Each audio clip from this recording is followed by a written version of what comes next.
Shalom. Tema kita di bulan Oktober mengkaryakan karya Allah yang ada padamu.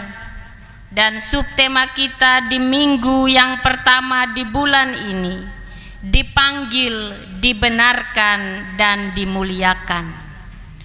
Bapak, Ibu, saudara-saudara yang dikasihi dalam Tuhan Yesus, bicara tentang kasih bukan lagi hal baru bagi kita, sebab setiap orang percaya tahu apa itu kasih.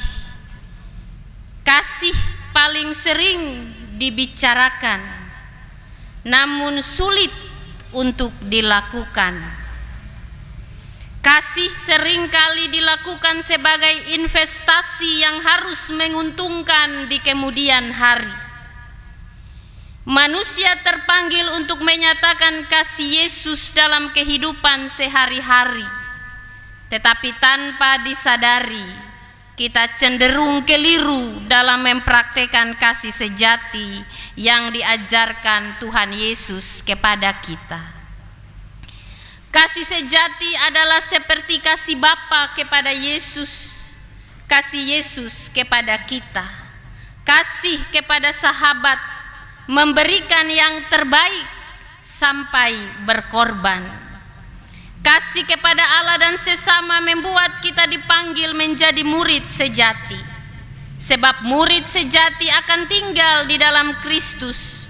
Murid sejati akan melakukan apa yang dibenarkan Allah sampai dia menghasilkan buah.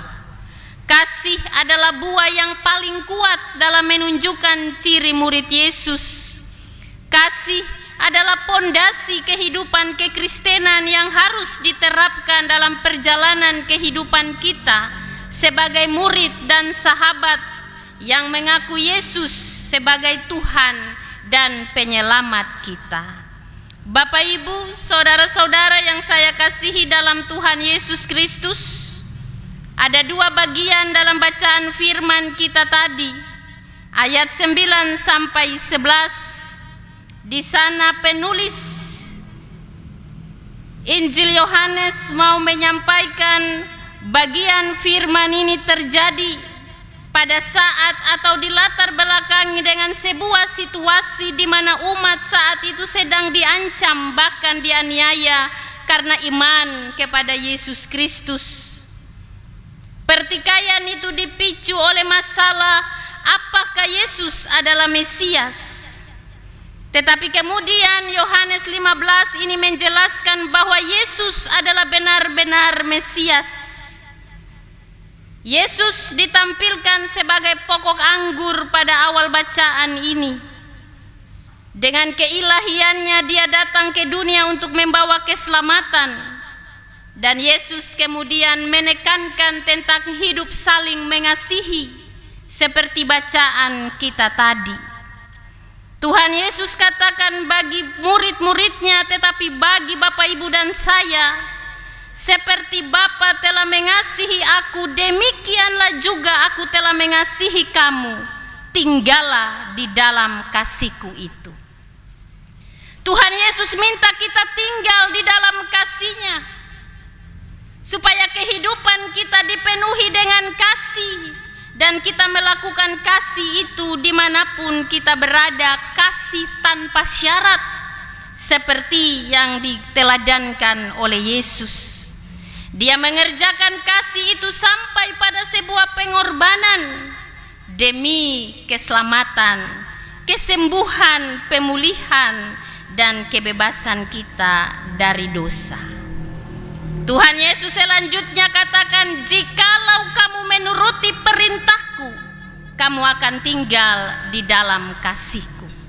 Jadi kalau kita ikuti perintah Tuhan dalam firman-Nya, maka kita akan tinggal di dalam kasih Kristus. Seperti dia menuruti perintah Bapanya dan tinggal di dalam kasih Bapanya. Semua itu kukatakan kepadamu, supaya sukacitaku ada di dalam kamu dan sukacitamu menjadi penuh. Di ayat 12 sampai 17, pengakuan nyata kasih yang empati yang disampaikan oleh Yesus bagi kehidupan kita. Tidak ada kasih yang lebih besar daripada kasih seorang yang memberikan nyawanya untuk sahabat-sahabatnya. Kamu adalah sahabatku jikalau kamu berbuat apa yang kuperintahkan kepadamu. Yesus menyebut kita sahabatnya, dan dia rela melakukan pengorbanan itu demi keselamatan sahabatnya, yaitu Bapak, Ibu, dan saya. Dia menjadikan kita sahabat supaya kita hidup di dalam kasih-Nya, dan dia meminta kita untuk saling mengasihi karena dia terlebih dahulu mengasihi kita. Dia tidak menyebut kita lagi hamba, sebab hamba tidak tahu apa yang diperbuat oleh tuannya, tetapi aku menyebut kamu sahabat, karena aku telah memberitahukan kepada kamu segala sesuatu yang telah kudengar dari Bapakku. Perintah Tuhan bagi kita, kasihilah seorang akan yang lain. Pertanyaannya bagi Bapak, Ibu, dan saya, apakah kita sudah tinggal di dalam kasih Kristus dan kita sudah melakukan perintahnya, mengasihi di dalam kehidupan kita? Dalam kitab pertama Yohanes pasal 4 ayat 19 dan ayatnya yang ke-20 dituliskan dalam firman Tuhan, kita mengasihi karena Allah lebih dahulu mengasihi kita. Maka kita diperintahkan untuk mengasihi karena Allah lebih dahulu mengasihi kita. Jikalau seorang berkata bahwa aku mengasihi Allah dan ia membenci saudaranya, maka dia adalah pendusta.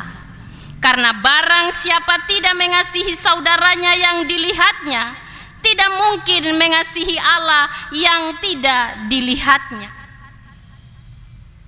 Dan perintah ini kita terima dari Dia. Barang siapa mengasihi Allah, dia harus juga mengasihi saudaranya.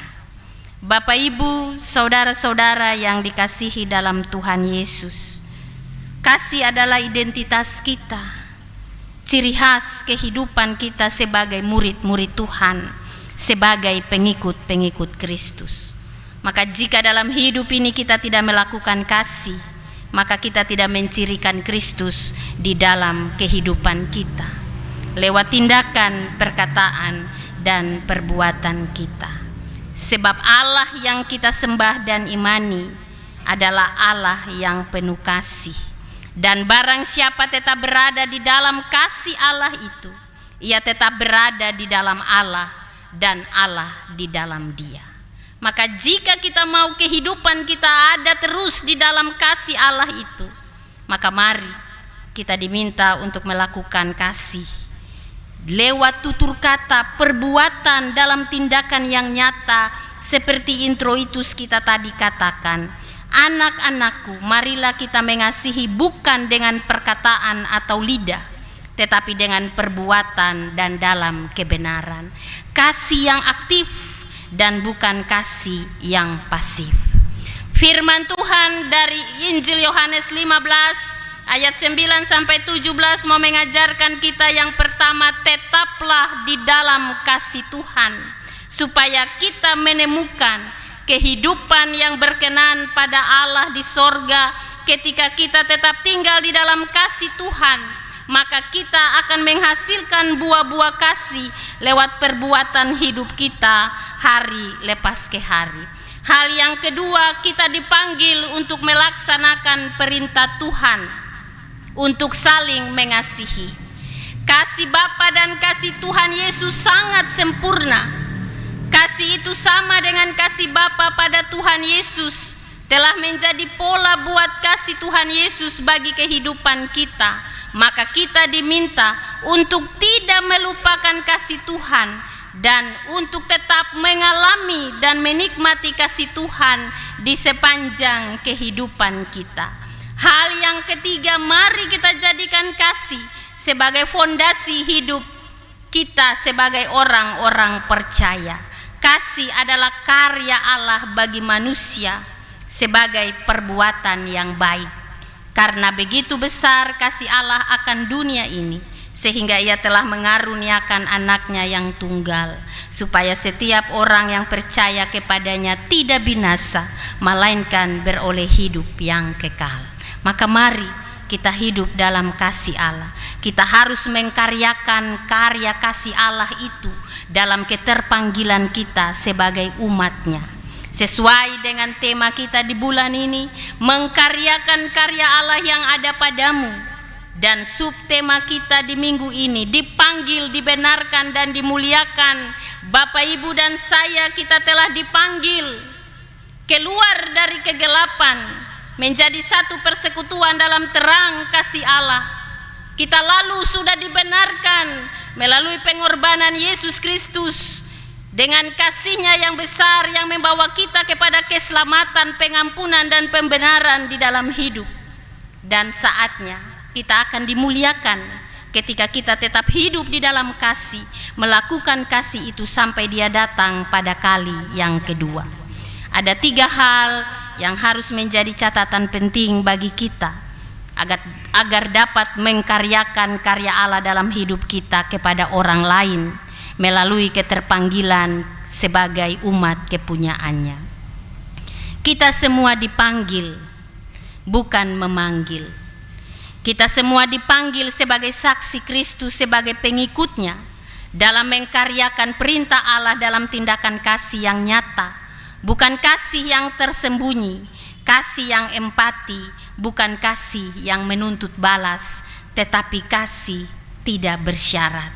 Yang kedua, ketika kita melakukan perintah Tuhan untuk saling mengasihi satu dengan yang lain, terutama dalam kehidupan kita sebagai persekutuan, dalam hubungan sebagai saudara-saudara seiman, maka lakukanlah kasih dengan sepenuh hati yang sudah diajarkan.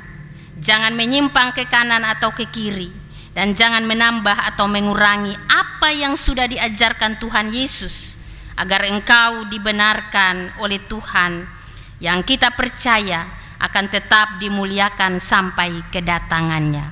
Dan yang ketiga, kasih adalah pondasi utama dalam melaksanakan karya Allah yang ada pada kita.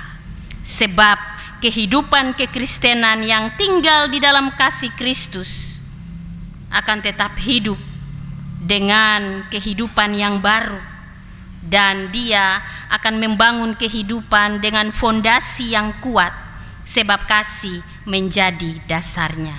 Maka mari sebagai anak-anak Tuhan, kita hidup saling mengasihi, bukan dengan perkataan, tetapi dengan perbuatan, dalam ketulusan, keikhlasan, dan dalam sebuah tindakan yang nyata. Mari kita perkenalkan kasih Kristus itu melalui kehidupan kita yang mengasihi.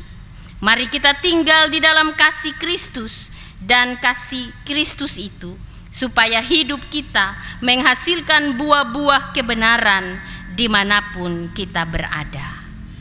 Kiranya firman Tuhan ini akan kita renungkan untuk kita lakukan di sepanjang kehidupan kita.